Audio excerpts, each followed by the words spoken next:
Breaking news Hyderabad లో ఒక దారుణమైన సంఘటన జరిగింది. విధులు నిర్వహిస్తున్న ఒక మహిళా కానిస్టేబుల్ ని అతి దారుణంగా పొడిచి చంపేశారు. అయితే పక్క ప్లాన్ ప్రకారమే చేశారంటూ కూడా చెప్తున్నారు. ముందుగా కారుతో ఢీకొట్టి తర్వాత స్కూటీ పైన వెళ్తున్న ఆ మహిళ ఒక్కసారిగా కింద పడిపోయింది.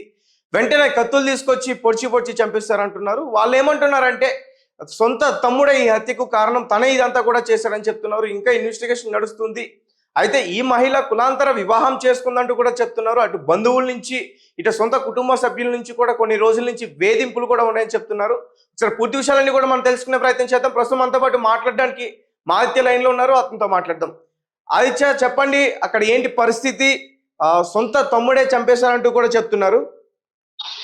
తేజ, ఇది హైదరాబాద్ రంగారెడ్డి జిల్లా ఇబ్రహీంపట్నంలో జరిగింది. ఇది పరువు హత్య కూడా మనం అనుకోవచ్చు. సో అంటే ప్రేమ వివాహం చేసుకున్న మహిళా కానిస్టేబుల్ ఆమె తమ్ముడే దారుణంగా హతమార్చినట్టు కూడా చెప్తున్నారు. అంటే స్కూటీపై వెళ్తుంది ఆమె, కారుతో ఆమెను ఢీకొట్టి ఆ బైక్ కొడవలతో హతమార్చేశాడు. అయితే ఈమె స్వగ్రామం రాయ్పోల్ నుంచి డ్యూటీకి వెళ్తుంది. మన్నెగూడ రహదారిపై ఆమెను దారుణంగా కూడా చంపేశారు తేజ. అయితే స్థానికులు పోలీసులు ఏం చెప్తున్నారంటే ఇబ్రహీంపట్నం మండలం రాయ్పూర్ గ్రామానికి చెందిన నాగమణి 2020లో కానిస్టేబుల్ ఎంపికైంది. హయత్ నగర్ పోలీస్ స్టేషన్ లో కూడా ఈమె విధులు నిర్వహిస్తుంది. అయితే ఇదే గ్రామానికి చెందిన శ్రీకాంత్ అనే యువకుడిని నాగమణి ప్రేమించింది. తేజ, ఇద్దరిది కూడా ఒకే ఊరు. అవును.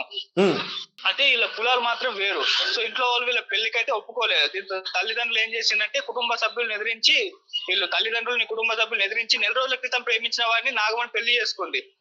అయితే నాగమణి తమ్ముడు, ఇతర కుటుంబ సభ్యులు ఆమెపై కోపం పెంచేసుకున్నారు. వాళ్ళకి అస్సలు నచ్చలేదు ఇది.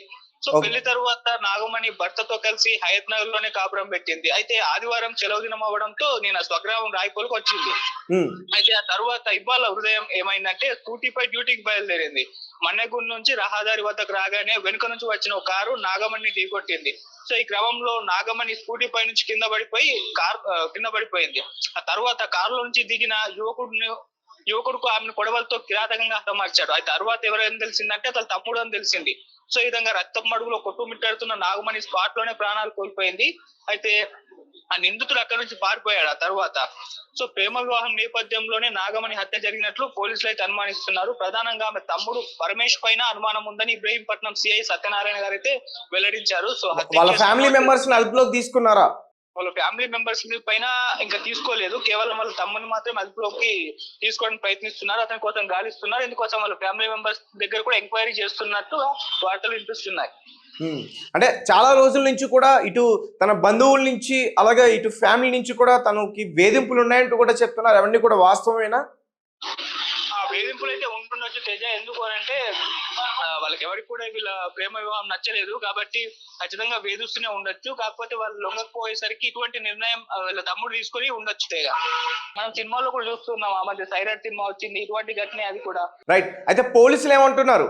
తను కూడా ఒక మహిళా కానిస్టేబులే. అవును, పోలీస్ ఇన్వెస్టిగేషన్ అయితే జరుగుతుంది తేజ. సో వాళ్ళు కేవలం ఇప్పుడు అతని కోసం అయితే గాలిస్తున్నారు. అతను దొరికిన తర్వాత ఏమిటి అన్నది కంప్లీట్ గా ఒక ప్రెస్ మీట్ పెట్టి తెలియజేసే అవకాశం ఉంది. ప్రెసెంట్ అయితే ఇంకా అతను దొరకలేదు.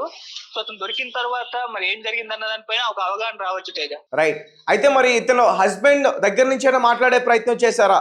అతను ఏం చెప్తున్నాడు? అతని దగ్గర నుంచి ఎలాంటి విషయాలు వచ్చాయి? సో అతనికి తెలిసిన వెంటనే అతను అక్కడికి చేరేసుకుని బోర్ని ఏడుస్తున్నాడు. అసలు ఎటువంటి మాట్లాడే పరిస్థితిలో కూడా అతను లేడు. అతను ఓదార్చడానికి ప్రయత్నిస్తున్నారు అక్కడ ఉన్నవారే. సో మొత్తం ఆ ఘటన కూడా తను చనిపోయిన ఆమె దగ్గరనే ఆయన కూర్చుని ఏడవడం అనేది అక్కడ ఉన్న వాళ్ళందరినీ కూడా బాధపడేలా గురి చేసింది ఆ ఘటన. అతను అక్కడ ఉన్న పక్కన ఉన్న వారు కూడా కంటతడి పెట్టించిందని చెప్పుకోవచ్చు తేజ. రైట్. అంటే ఆమె మృతదేహాన్ని చూడడానికి వాళ్ళ కుటుంబ సభ్యులు, అమ్మ గాని నాన్న గాని, అంటే తమ్ముడు హత్య చేసినట్లుగా చెప్తున్నారు కాబట్టి తను రాకపోయి ఉండొచ్చు. అమ్మ గాని నాన్న గాని తను చూడడానికి ఎవరైనా వచ్చారా హాస్పిటల్ గానీ? వచ్చే అవకాశం అయితే ఉంది తేజ. ఎందుకంటే ఇప్పటి వరకు అయితే వాళ్ళు వచ్చారో లేదన్నా తెలియదు. కేవలం వాళ్ళ హస్బెండ్ మాత్రం అప్పటి నుంచి అక్కడే ఉండి అతను ఓదార్చడానికి కూడా ఎవరు లేరు తన పక్కన అన్నట్టుగా ఉంది. అంతగా ఏడుస్తున్నాడు. సో అంటే ఇద్దరు ఫ్యామిలీ నుంచి కూడా వాళ్ళకి సపోర్ట్ లేదా? ఎక్కడి నుంచి? ఇరు ఫ్యామిలీ నుంచి కూడా సపోర్ట్ లేదా? ఇటు భర్త ఫ్యామిలీ నుంచి, అటు ఈమె ఫ్యామిలీ నుంచి కూడా సపోర్ట్ లేదా అంటున్నా. అమ్మాయి వాళ్ళ ఫ్యామిలీ నుంచి అయితే సపోర్ట్ లేదు. అబ్బాయి వాళ్ళ ఫ్యామిలీకి సంబంధించి మనకి ఇన్ఫర్మేషన్ లేదు. వాళ్ళు ఒప్పుకున్నట్టుగానే చెప్తున్నారు కానీ తల్లిదండ్రులను ఎదిరించారు అని చెప్తున్నారు. కాకపోతే ఇరు తల్లిదండ్రులు నా ఒక్కరి తల్లిదండ్రులు అయితే తెలియదు తేజ. అబ్బాయి వాళ్ళ ఫ్యామిలీ సైడ్ నుంచి మనకి ఉన్న ఇన్ఫర్మేషన్ అయితే పెద్దగా లేదు. కాకపోతే వాళ్ళు యాక్సెప్ట్ చేశారేమో అని ఒక వార్త అయితే వచ్చింది. పిల్లలు ఎవరైనా ఉన్నారా ఈ కానిస్టేబుల్ కి? లేతే మ్యారేజ్ అయ్యి 1 month అయింది వీళ్ళిద్దరికి. సో 1 month కి కక్షతోటి సొంత తమ్ముడే హతమార్చుంటాడని చెప్పేసి అనుమానిస్తున్నారు. అదైతే జరగలేదు, జస్ట్ అనుమానం మాత్రమే. అవును Teja. Okay Aditya, right, thank you. So ఇది అక్కడ జరిగిన పరిస్థితి.